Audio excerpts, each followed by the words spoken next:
ఎన్నిసార్లు గద్దించినను లోబడిన వాడు మరి తిరుగు లేకుండా హఠాత్తుగా నాశనమగును. Praise the lord. యూట్యూబ్లో ఈ వాక్యం వింటున్న ప్రతి ఒక్కరికి మన ప్రియమైన యేసుక్రీస్తు నామంలో శుభములు తెలుపుకుంటున్నాను.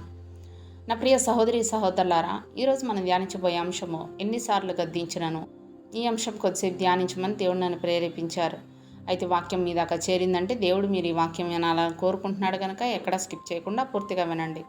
వాక్యం కనుక మీకు నచ్చినట్లయితే తప్పకుండా నలుగురికి షేర్ చేయండి, లైక్ చేయండి, సబ్స్క్రైబ్ చేయండి. ఇలాంటి వీడియోలు కావాలంటే మన ఛానల్లో చాలా ఉన్నాయి, చూడండి, ఆత్మీయంగా బలపడండి. అందరం కలిసి దేవుని రాజ్య వ్యాప్తి కోసం కష్టపడదాం. సమస్త మహిమ దేవునికే కలుగునుగాక. ఆమేన్. ఇక వాక్యంలోకి వెళ్ళిపోదాం. సామెతల గ్రంథం 29వ అధ్యాయం 1వ వచనం మనం గమనించినట్లయితే, ఎన్నిసార్లు గద్దించినను లోబడని వాడు మరి తిరుగు లేకుండా హఠాత్తుగా నాశనమగును అంటూ లేఖనం సెలవిస్తుంది. మనం ఎంత పాపులమైనా, దేవునికి వ్యతిరేకమైన క్రియలు ఎన్ని చేసినా వాటిని పట్టించుకోకుండా దేవుడు మనల్ని ఆశీర్వదించాలని, ఆపదల నుండి కాపాడాలని, మన అవసరాలని తీర్చాలని కోరుకుంటాం. చర్చికి వెళ్తే సంఘ కాపరి సంఘస్థులను ఉద్దేశించి దేవుడు నిన్ను ఆశీర్వదిస్తాడు, నిన్ను కాపాడుతాడు, నీకు ఐశ్వర్యం ఇస్తాడు, నువ్వు కోరుకున్నవన్నీ ఇస్తాడు అని చెప్తుంటే వినడానికి చాలా ఇంపుగా ఉంటాయి.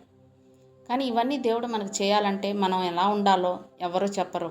వాటి గురించి చెప్పిన అలాంటి గద్దింపు మాటలు చెప్పేవారు దరిదాపులకు పోవాలంటే కూడా మనకిష్టం ఉండదు.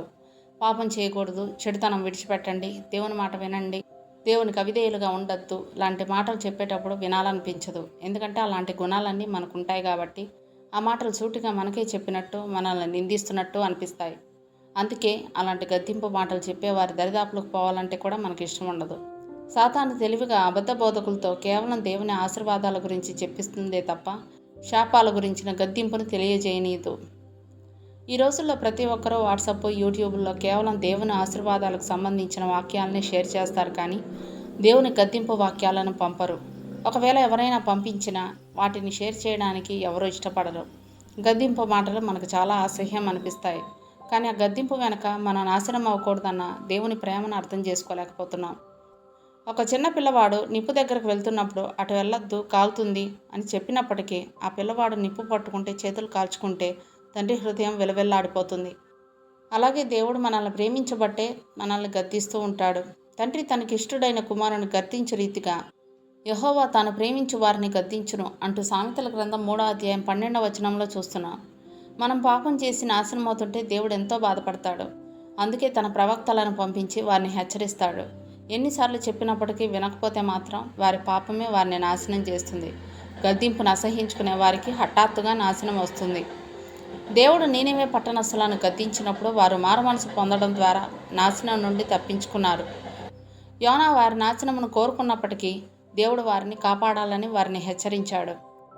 సొదొమ గొమొర్రా పట్టణస్థులు దేవుని గద్దింపును లక్ష్య పెట్టకపోవడం వల్ల అగ్నికందకముల వల్ల నాశనమయ్యారు. కాబట్టి దేవుని వాక్యం ద్వారా మనం గద్దింపబడినప్పుడు మనం ఆ గద్దింపునకు లోబడి మన పాపం నుండి తొలగిపోవాలి. లేదంటే ఎలాంటి హెచ్చరిక లేకుండా నాశనం హఠాత్తుగా మన మీదకు వస్తుంది.